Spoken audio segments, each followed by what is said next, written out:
Welcome to the Yorkshire Museum. Good afternoon. Welcome to the Yorkshire Museum. My name's Lucy Crichton and I'm the Curator of Archaeology here at York Museums Trust. This is the 9th of our series of online talks and lectures to celebrate the Yorkshire Museum's current exhibition, the Ryedale Hoard, A Roman Mystery. Thank you for joining us this afternoon. I'd like to welcome those watching on both Facebook and YouTube. I'd encourage you to share your comments and questions in the chat, which I'll share with Adam, our speaker, at the end of his talk, which will last for about 30 minutes, with plenty of time for discussion at the end.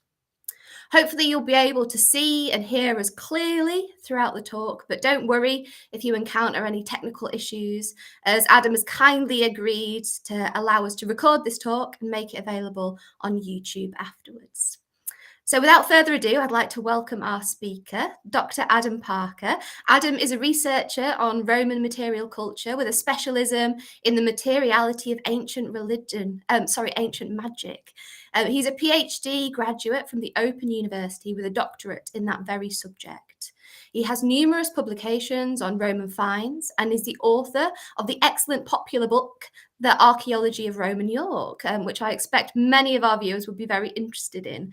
And he's got a brand new book coming out next month, The Treasures of Roman Yorkshire, which is available in all good bookshops and online. As well as being a researcher and an academic and an author, Adam is also an associate collections curator here at York Museums Trust, where he's worked for over a decade, caring for the Yorkshire Museum's collections and sharing them with our audiences. So for these reasons, I can think of no one better to come and join us to speak on tonight's topic.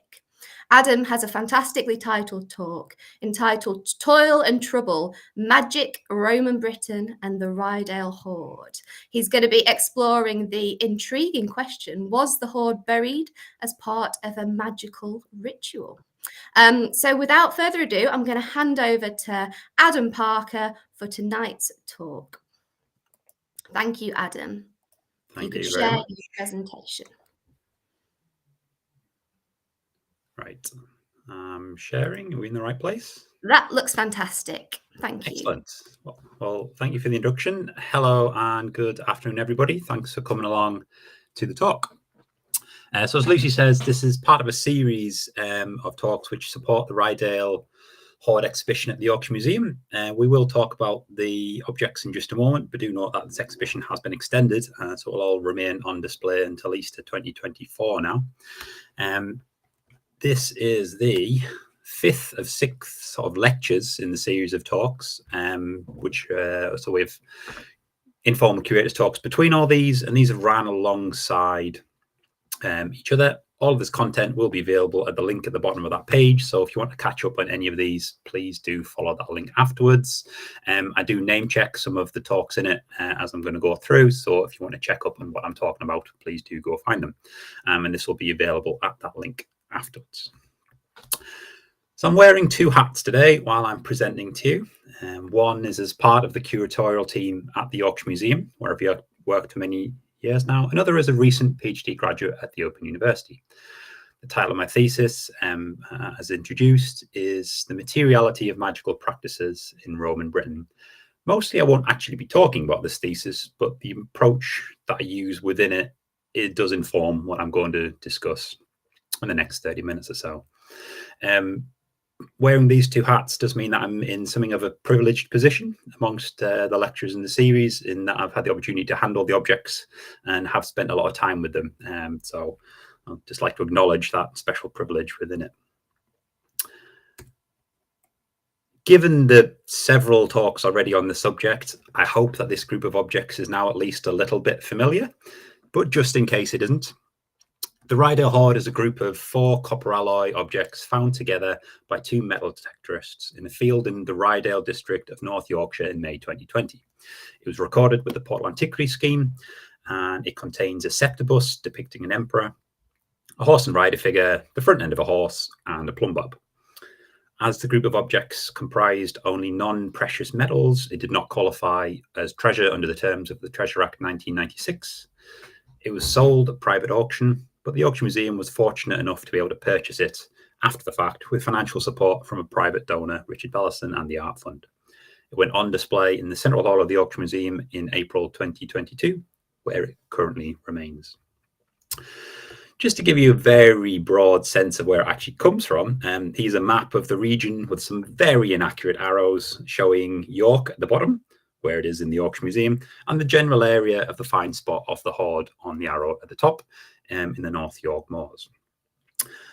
As far as we can tell, in the Roman period, this thing was deposited in a fairly rural area, so there isn't any urban settlement nearby, and it isn't placed directly next to a road or anything.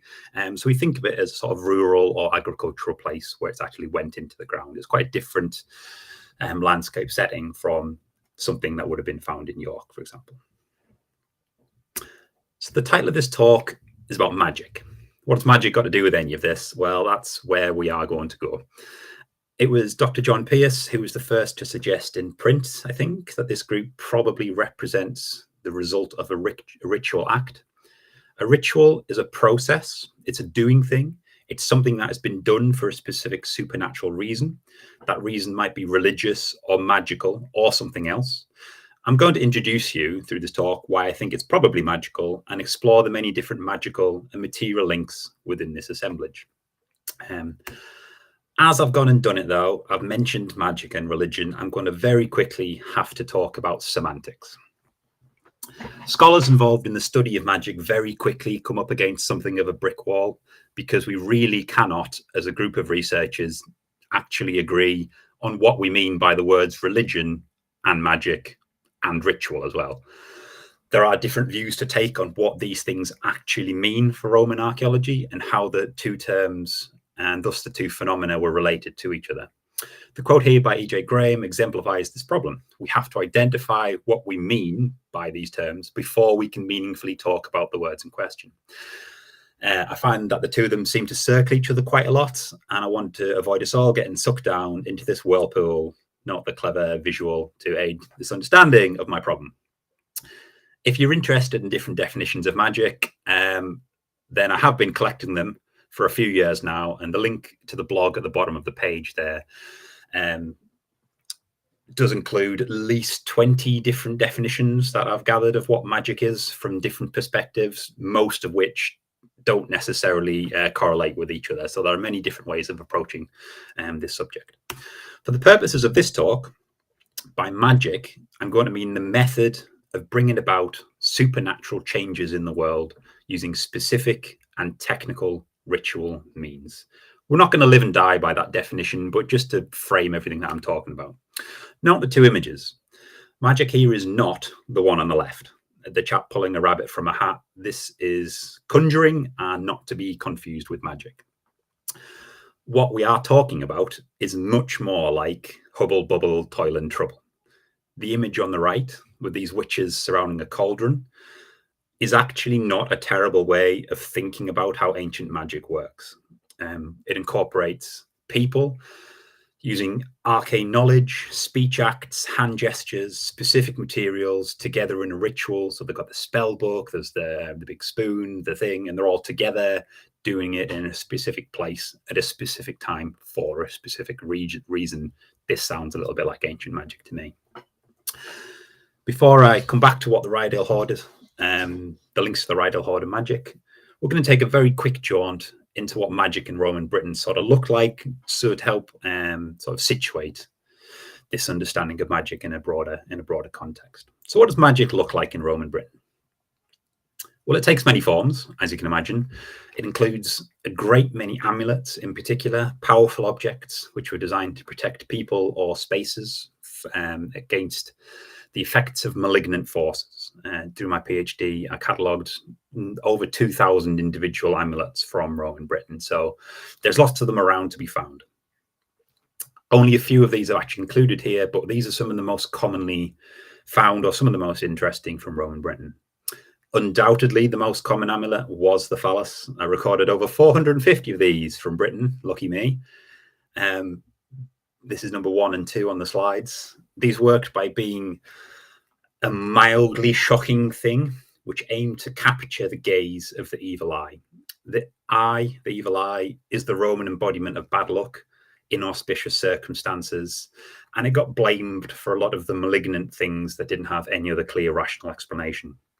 The gaze of the evil eye was dangerous, so amulets, like these things on the screen, were meant to be interesting things which would capture and fix its gaze, and to so protect the person wearing it from suffering any ill effects that might have occurred by the evil eye falling upon them.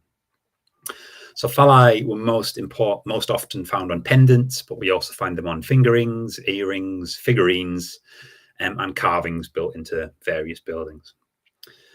It's not just male sexual imagery that was used for this function, but female sexual imagery as well. The copper alloy horse harness pendants, number 3, that has got vulvate decoration on it. These are sometimes unhelpfully described as coffee bean mounts, but that is not a coffee bean. A less well-known amulet was the Club of Hercules, number 4, worn as a pendant or as an earring. And you also find things like a Hercules knot, what you will know as a reef knot, as a magical symbol that you can find in Roman Britain and elsewhere. Other amulets include the Medusa's head here in the beautiful jet cameo pendant from York in the Yorkshire Museum, which was designed to sort of like outgaze the evil eye. And we have other things like pierced mammal teeth, which we learn from classical texts that they could be used to protect infants from the pain of teething, number 6. There are many other different amulets, but these are just some of the commonest, and these would mostly be familiar to somebody living in Roman Yorkshire at the time when the Ryedale Hoard was buried. So this is the kind of, this is what magic is meant to look like in Roman Yorkshire. Various other magical objects also include texts carved or cast into them. These really are very helpful because they tell us what they were intended to do. There are a number of these gold leaf inscriptions, like number 7 from Britain. This is called a lamella. It's a sort of a phylactery, a magical medicinal amulet-y thing. This one tells us in Greek lettering that it was designed to protect Fabia, the daughter of Terentia, while she was going through childbirth. There isn't a scale on this, but that thing is about 2 centimeters tall. It really is very small. It's got 16 lines of Greek text inscribed upon it. You can see the lateral striations on it because this thing was, the text was written on it. It was rolled up and then it was worn in something called an amulet case.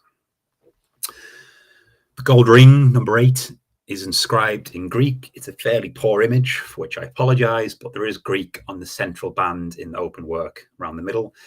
And it says Polemio Philtron, a love charm of Polemius. And this is from Corbridge and now in the British Museum. And there are various other charms with this sort of text on them, things that tell us that they are charms or magical in some kind of way. Of all magical things in Britain, curses might be what is most familiar. They certainly get a lot of attention in magical and religious studies.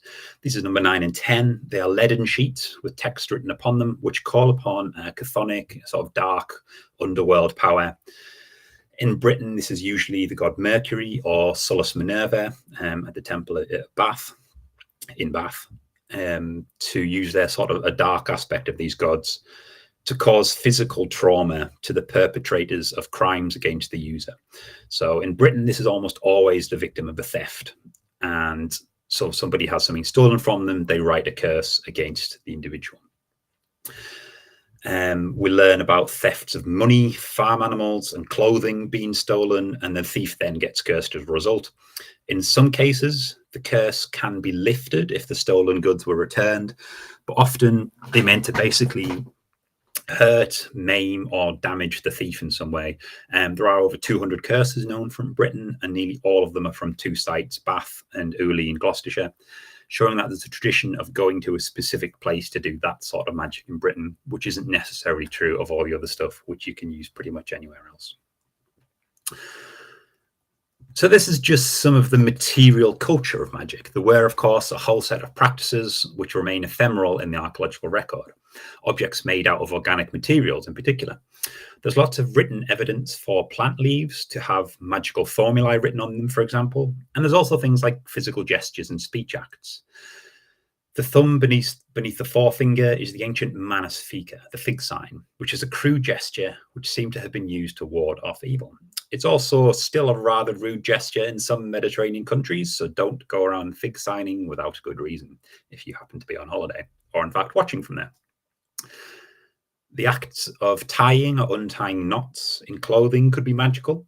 So knotting was often linked to ritual forces, and hidden knots were dark and dangerous things, something to be avoided. And there's also a whole oral tradition where there are spoken prayers, spells, curses, and other magical components that are used on their own or part of other rituals, which would leave no trace in the archaeological record. What all these things are here to show is the diversity of magical practices. They came in many different shapes and sizes.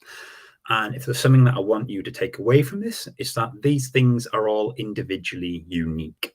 So the gold lamella was for Fabia, the love charm was for Plemius, the pendants and mounts were all worn by individuals in their own specific way at specific times.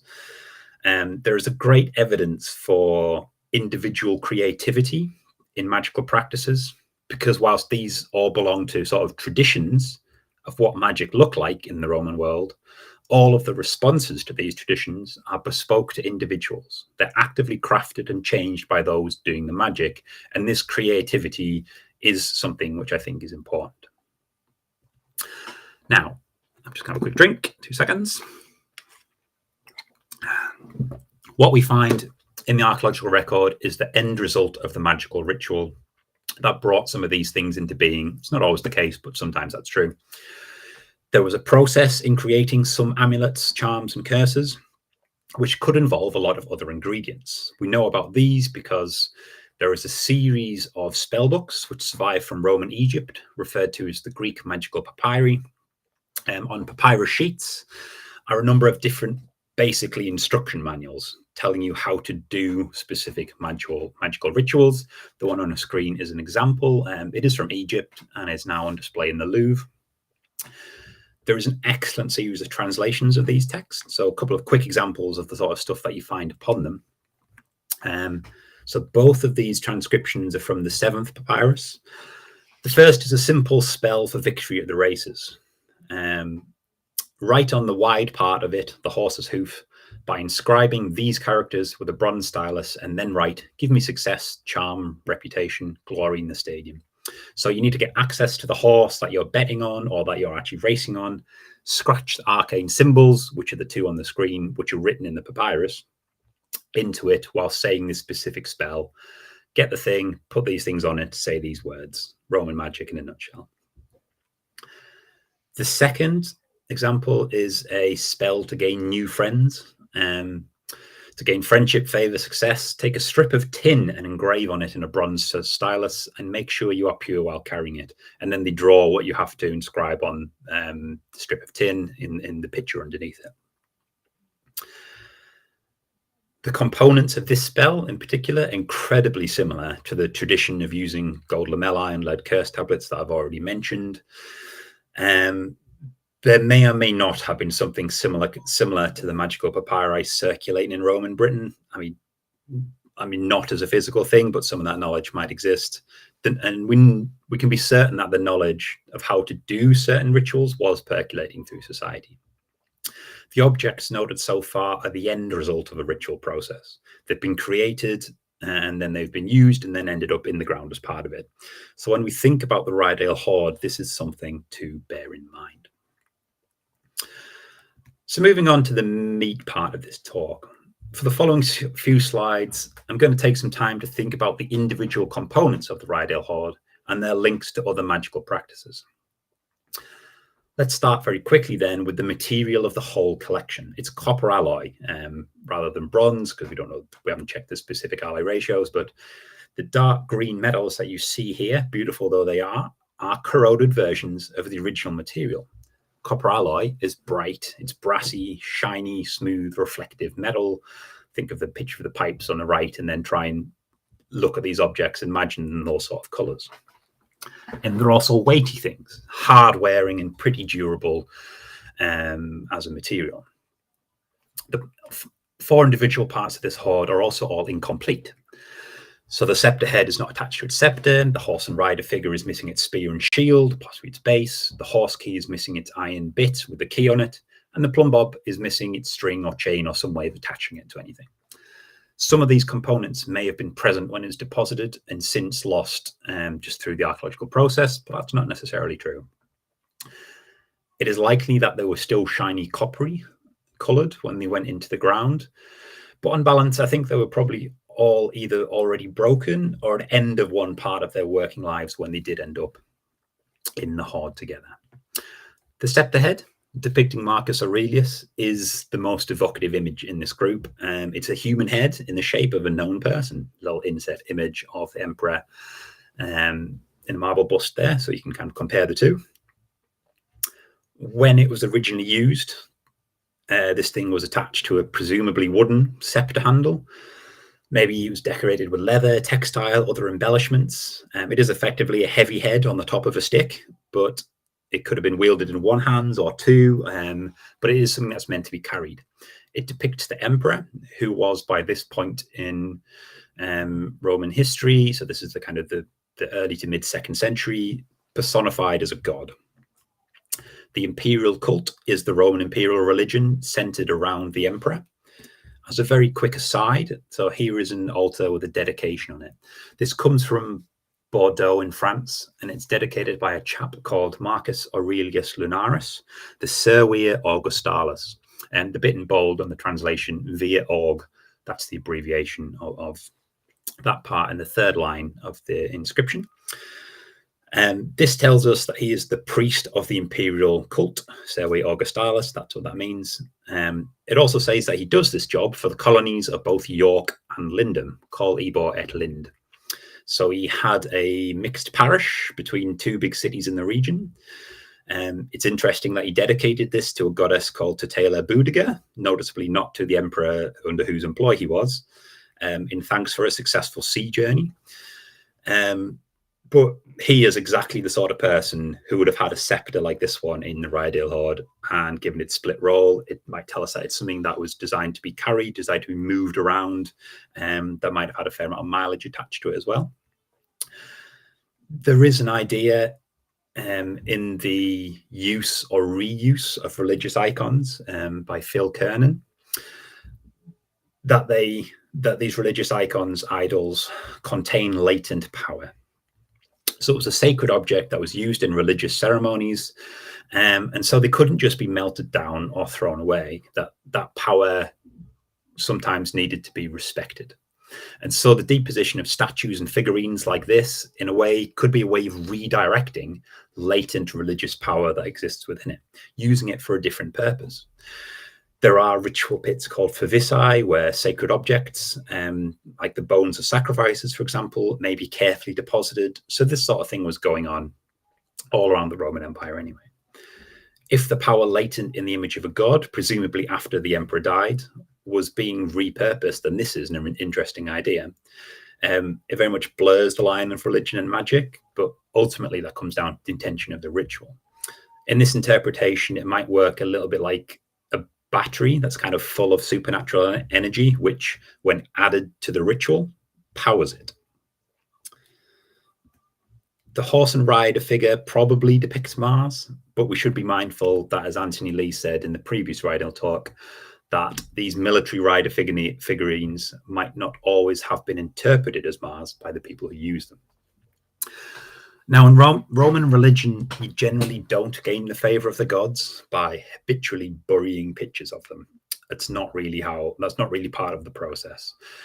You communicate with them by verbal and physical acts, so prayers, donations, sacrifices, etc. So this thing is the end of a working life. It's a different use of this object that's a bit unusual. Originally, it was something that was probably used on a small domestic altar or carried around, and then ultimately it's been no longer used for this function. Again, it's a fragmentary object, missing the spear and the shield. It's been sort of defanged in a military sense. It's had the military things taken off it. And I do wonder if this is a deliberate part of the ritual process, a kind of softening of the aggressive pose that this figure originally had to make it fit a specific purpose of the hoard deposit. So perhaps the user didn't want to add in a military aspect to the hoard, but did want either the god Mars or a horse and rider to reflect perhaps other things like travel, transport, farming, agriculture. The god Mars does, after all, have an aspect as an agricultural guardian.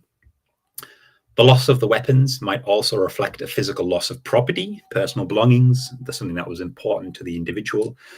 And this idea of loss could be channeled into the ritual here. If we think of this statue, and to a lesser extent the scepter head, as figurines, then we might link them to other aspects of magical practices. Figurines in magical spells and rituals were not common things, but where we find them, they are in frankly weird places. They can also show evidence of mutilation. The figure on the left is also in the Louvre and is probably the most famous of this genre. It's a clay figure, a puppet is how we refer to them, with hands and legs bound and spikes in the head, face, and body. This isn't a voodoo doll, as you might be familiar with. The spikes in it are part of an aggressive spell aimed to make a woman fall in love with the user. There's an extract from one of the magical papyri. Underneath it, take 13 copper needles and stick them in the brain, 2 in the ears, 2 in the eyes, 1 in the mouth, 2 in the midriff, 1 in the hounds, etc., which is what is on this. And there are several of these models that we know about from Roman Egypt. So in this case, the quite violent mutilation of these figurines, the changing of them, was part of the ritual. The clearest evidence from these sorts of things does come from erotic magic or erotic cursing, as we might think of it instead, like this. But they do appear in other cursing magic generally. The one on the right is a little lead figurine with magical signs carved on it from the Fountain of Anna Perenna in Rome, where there is a small group of these things. And there is one very similar one, albeit without carvings on it, from Britain, from the Fishbourne Palace, way down south. Back to the horse and rider then. I suppose the main difference that these things have been crafted, the figurines have been crafted specifically for whatever ritual they were made for. The Ryedale objects, if at all, have been adapted from existing things. Now, rather than disproving the connection I'm trying to make, this might actually be helpful for me, because remember when I said that magic was an individual thing? The magical papyri are a series of instructions, but they are misleading, I think, in showing how things actually happened. Individual creativity in amending and changing ritual acts and the components within them was an important part of the process. It's how magical rituals became about the person who was doing them and how it became specific to their own needs. So perhaps the use of figurines here is an example of it. Somebody wanted figurines to provide a focus or needed something to break as part of the ritual, and this is what was available. It is interesting to consider this hoard not as a very carefully curated group of things, but a pile of whatever was available for ritual purposes at the time. I don't necessarily believe that is what was going on, but it's an interesting way of interpreting these objects. The horse-headed key, not a pantomime horse, as my partner has suggested. The iron key bit extended from the back of the horse, sort of opposing it, the horse and the key. So the horse bit is a handle. It's the part which is held in the hand between fingers and has been rotated. When it was used in a lock, mostly only the horsey part of it would be visible and the key part would be hidden from view. Keys do have an important connection to ancient magic. They are invoked as images and as ideas in the locking and unlocking of power and secrets. Again, this is a rubbish image. It'll make more sense in the next slide. We have the seven-toothed key on the Welwyn charm. This is a gemstone, so 2 centimeters, made of hematite, so a kind of dark, almost metallic black gemstone that would have been worn in a fingering. It's a very, very complicated object with a lot of imagery and Greek text going on. But the key is the toothbrush-looking object in the middle, kind of underneath the round splodge, which is a uterus. There's a quick labeled diagram, so you can see the key sort of in the central bottom of that shape of it. And a couple of other examples of the same sort of object on different gemstones in the British Museum, but not from Roman Britain, I will point out. So those keys might be a bit clearer to see, but the 7 teeth pointing upwards, and then you can see they have kind of a handle that's sort of S-shaped. So it's got 2 different right angles in the handle, but keys sort of on a weird bend from the front. And just to be sure, this is what a Roman key actually looked like. The top left is an iron one from excavations in Caderick, and there's a smaller copper alloy one with there's a key attached to a fingering underneath. It's probably from York. So they look fairly similar to modern keys and they work in a fairly similar way. But just so if you want to picture this object, the key isn't necessarily coming straight from the back. There might have been some weird kind of bends and angles that are built into it. And on the right is an example from the Portal Antiquity scheme, showing a different animal shaped handle. This one's a lion, which is sort of crouching, facing to the right in that image. The iron of it is also important. There's a long historiography of iron being a magically important material. Like, you can draw a line from Mesopotamia all the way up to hanging up iron horseshoes in 20th century Britain. In certain cases, this is also true of Roman Britain as well. Generally, iron was linked to the idea of blood. It was most commonly worn as plain rings. So as a plain iron ring is a symbol of freeborn citizens, sort of the plebs. One of Lucian's characters in a text called Eucrates talks of having an iron ring made from crosses. That is, the iron nails that have been used on a crucifixion melted down and turned into a plain iron ring. Eucrates protected himself by turning the ring bezel towards his palm. It's a completely ephemeral practice and one that we could never really find any evidence for. But it's interesting to think that this sort of thing might be out there. Iron nails also themselves were sometimes considered magical. There are examples with magical symbols and words written on them in Italy, and some strange and unusual uses of iron in weird graves in and around Britain. But that's a different talk. The point that I'm trying to raise here is that in these sorts of structured deposits, like the Ryedale Hoard, even the most mundane things might have been included because of a link to something arcane that we can't necessarily see when we find it. Talking about mundane, the fourth of these objects is the Plumb Bob. I'm very happy to go on record, though, to say that this is my favorite object in the Hoard. I think it's great. In Martin Millet's talk, he noted that the Plumb Bob, of all things here, is the most unusual and was clearly chosen for a specific purpose. And I agree with this interpretation. It is also the most difficult to understand in the wider context of the Hoard. It has no religious or magical links that I'm aware of. Plumb Bobs were functional objects. Like, everything in the Hoard were functional objects, but this was like purely a functional object in its working life. These were the wood we use just as you would use one today, to create a plumb line by hanging the heavy thing on the end of a line. There's another use in Britain and elsewhere, which is on a groma. So here's an image of one of those, obviously a modern reconstruction. And this is a surveying tool. The four arms each have a plumb line with a bob at the end of it, so that the lines can be sighted to check that something is going to be level. And you can use these in the construction of roads in particular. So maybe the idea of the Plumb Bob is that it pulls in wider links into the Hoard, things that are more outward looking, like an idea of creation, construction, rebuilding, renewal, planning, preparation, or even just a sense of place built into it. So we have these four weird shiny objects brought together. In the display case, they're like static, mobile things. But in all aspects of their working lives, these were not meant to be stationary. You can imagine the scepter head being carried and waved about in a procession, maybe even covered in like blood and viscera as part of it. The horse and rider statue was a portable object carried by someone and moved from shrine to shrine, or put away, brought out as appropriate. The key is made for turning, it's like jiggling it in a lock. And the Plumb Bob, you can kind of imagine swinging in the Yorkshire breeze, right?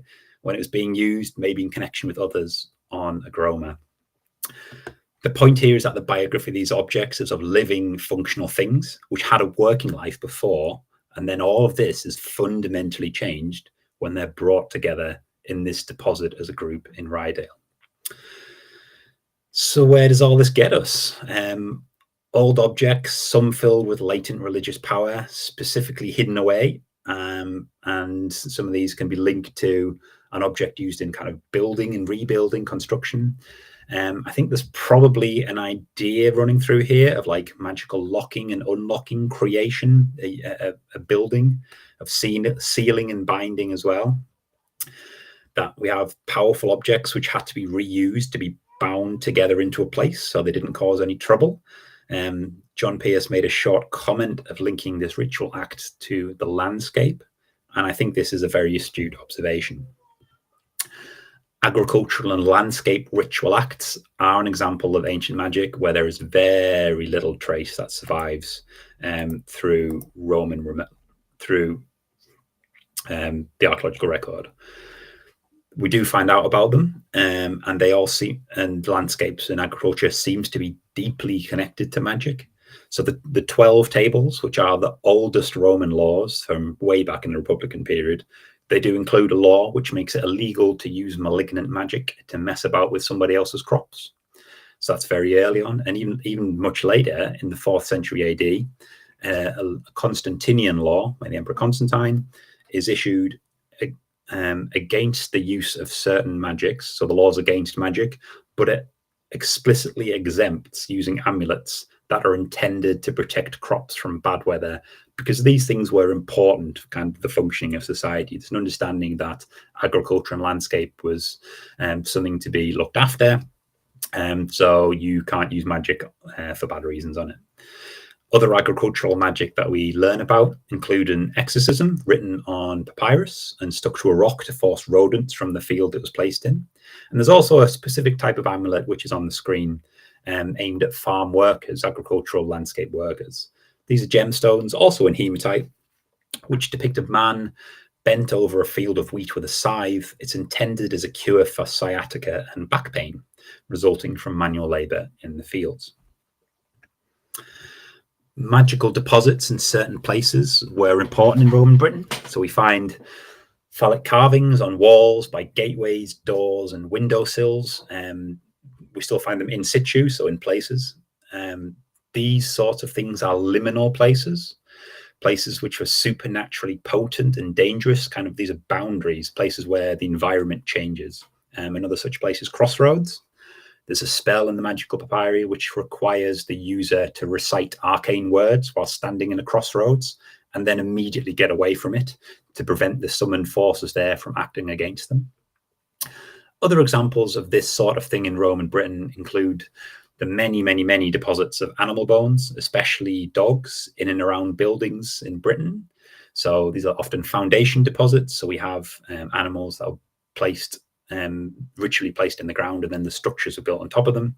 In Manchester, there's a small lead figurine which depicts a victorious wrestler or athlete. Chap on the right, he's got unusual marks scratched on his back, so you can see some kind of linear striations on the back on the very right hand side there. This thing was found deposited beneath the hearth of a building. It's exactly the sort of thing that sounds like a magical spell that's linked to a building, that's linked to a place. It has specific components that have been brought together in that place for arcane or magical reasons. And it's in this light that we might also view the Ryedale Hoard. 4 weird objects deposited in the ground in the 2nd century to achieve a specific purpose. Ephemeral ritual acts which might have accompanied its deposition are lost to us, but it could have included a prayer or reciting a magical formula, nonsensical words, palindromes, arcane or other mysterious words. It might have included organic components like plants, foodstuff, other ritual elements like fire or incense could be used to create light, smoke, and smells as part of its deposition. The depositor may have been there at a designated time of the day or of the season, maybe a festival day or an auspicious day. Maybe they wore specific clothes or jewelry, even amulets, to ensure that the ritual went off without a hitch. Maybe this site was prepared and decorated, something taking hours or days before it happened. The link to the place was important for any ritual deposit, and it's a shame that we don't know much about the place where this ultimately has ended up. But it was obviously meaningful for someone in the 2nd century. An interesting thing to consider is that maybe it wasn't the only deposit made in the immediate environment. Maybe other corners of the same field or other fields could have had other magical deposits included within them, or nearby other landscape features. Maybe it was near an old tree or like a stream or some ancient landscape feature that was given meaning by the person doing it. Whatever toil and trouble went into this deposition, we don't know why this hoard went into the ground. One plausible explanation is that it was designed to use the power of these 4 objects to bring about a change in the world through magical means. And that is where we end. thank you very much for listening, folks. I'm happy to take any questions that you might have. Thank you, Adam, for that absolutely fascinating talk. You really brought the Hoard to life and suggested the kind of sensory rituals that might have surrounded it, that I think the museum display, it's difficult to recreate that sense. So thank you for doing it so creatively. It's at this point that I'm going to ask our audience to please put your comments and questions in the comments, and I will share them with Adam. But as a chair's privilege, I get to go first. So Adam, I'd like to ask about, we finished with the Ryedale Hoard. I'm fascinated by the phenomenon of magic. And I wondered very broadly, does magical practice seem to be a phenomenon that kind of comes with Roman thoughts and beliefs, or are there any pre-Roman precedents? And then as a second question to that, lots of your examples, including the Greek magical papyri and that quite terrifying figurine, originated from Egypt. Yep. Is that purely the fact that preservation conditions are excellent in Egypt, or is Egypt particularly a place where magical practice is particularly strong, and does that kind of travel across the empire? Can you speak a little bit to that? Thank you. Okay, so two questions. So the first one is the kind of sort of precedents for magical practices, and that is a very complicated question to answer. Magic as a concept, at least in the Roman world, is at least I argue an appropriate way to talk about it, because there are historical texts which use the word magos and various different variants on it. So they talk about magic being a distinct category of ritual process, that it's something that some people can do, that there are magicians and various other people who exist within it. I don't know if magic is necessarily an appropriate way of talking about the pre-Roman Iron Age in Britain particularly, but then I'm not sure if religion is as well. There's definitely kind of like ritual and cult practices that are going on, which act as precedents to some of the important places subsequently. But I think they're different things. Kind of the main carryover, I guess, between, at least in Britain, from the late Iron Age to the Roman period, is the importance of sacred places, particularly places associated with water and water deposition. So, like, I'm sure, I'm going on record here, I'm sure that the Temple of Solus Minerva at Bath does have a prehistoric antecedent to it. So it's kind of it's a natural spring, a hot bubbly place, which eventually becomes a temple and then becomes like increasingly enclosed. So it's developed over the site, because there's the same sort of weird importance is attached to this thing, because there's something unusual. It's clearly something a bit dark and supernaturally happening in this place. And that's like, and that understanding that it's something that can be used and respected does carry on and can be inherited. More widely than that, I'm not sure. Iron Age and Bronze Age, or whatever earlier amulets, I'm sure did exist, but they are kind of different things. Roman Egypt is, so two issues with Roman Egypt. One is because it does have excellent preservation, particularly of organic materials. So there's that nice little clay thing, but there's loads of plant materials that just would not survive in waterlogged deposits in York and North Yorkshire. So it gives us the papyrus, because of the nice dry preservation of these things, and then we can translate that and then actually see bits of these practices elsewhere.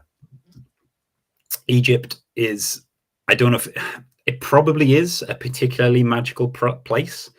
It's definitely having so it's definitely got its own specific traditions of what ritual, magic, and religion is going on there. Some of these are being exported, and some of them obviously were just written down, which were just happening everywhere, but they just happened to be written down in Egypt. I suppose from my point of view, the more interesting question is, what does magic in Roman Britain look like? Because on the same scale, we just don't really know. So, I mean, I've been trying to gather a big database of amulets and my colleague Stuart Mackay's done great work on curse tablets, and various other people have looked at various different kind of structured deposits, but we just don't have the same kind of sense of a understanding of what people were doing with all of these things. There are, I said at the top that I've recorded about 2,500 magical objects in Roman Britain. There are many, many, many more, probably at least that many, of things which might be ritual, but we have no idea what they're happening. It would be very, very useful if we could find some the Greek magical papyri in Yorkshire, in a big lead canister that somebody put in the ground in the 2nd century, that helps us understand all these things. That would be very, very useful, please.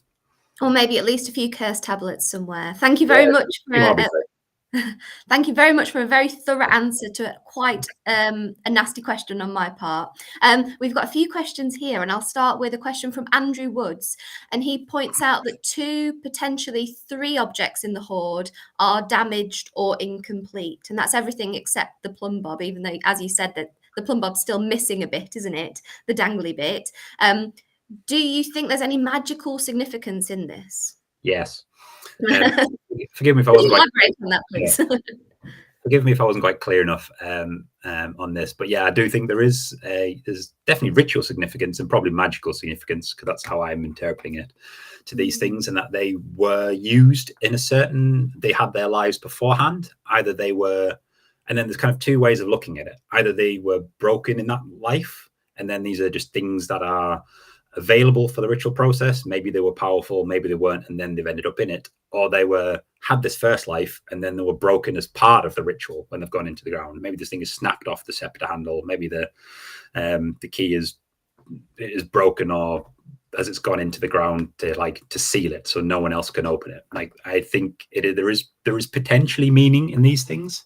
As I said, for Mars, I think I do wonder if the removing of his weapons is meant to kind of reorient what the figure is doing in the ritual. Like, so actually we don't want to be all fighty, stabby and defensive. We want to be thinking about sort of, I don't know, civilian life, or sort of something less aggressive in the ground. So yeah, I think these things having been changed as part of the ritual is an appropriate way to try and interpret them. Thank you. That's very interesting. I think your suggestion that the primary function of Mars in this context might be the agricultural role is quite fascinating, really. That's probably our modern assumptions jumping to that familiar figure of the god of war without thinking about the complexities of Roman gods. We've got a fantastic question from Claire Boardman. Claire asks, do we have any evidence of Roman social hierarchy having an impact on magical practice? So who could commission, perform magic, and were particular types of magic confined to different social classes? I think specific kinds of magic, not necessarily. I think what was used for the magic is definitely true. So gold is, most people in Roman Britain wouldn't have touched gold in their entire lives. A lot of the evidence that we have of it is on gold stuff. So there are these lamellae which are written in gold, and we have fingerings in gold and various other things, because there is definitely a kind of recovery bias for them. So they've been found and then reported, then gathered by museums. But not everybody would have access to those materials. There is a presumption that there are lower value analogues for these things. An example of an amulet that I've not mentioned is called a bulla. It's Latin, it means bubble. So it's a little kind of round thing, sort of 2 halves put together, and they're only a centimeter tall, tiny wee things. And classical texts talk about them being worn by high status boys. So like genuinely like rich boys. There's a statue of the Emperor Nero wearing one as a child. But the evidence that we have of them in Britain, there is one gold one, there are several silver ones, and there are several copper alloy ones as well, but nobody has really recorded the silver and copper alloy ones in any sort of quantity. So but they're probably all doing the same thing. These are amulets. It was a little amulet container So sometimes they might have contained texts, but the evidence that we have from across the empire, they contain like, some of them have like sulfur in them, some of them have little bits of plants, little bits of curios, weird things that's been worn as an amulet. There's probably also going to be leather ones and textile ones and things which are not surviving.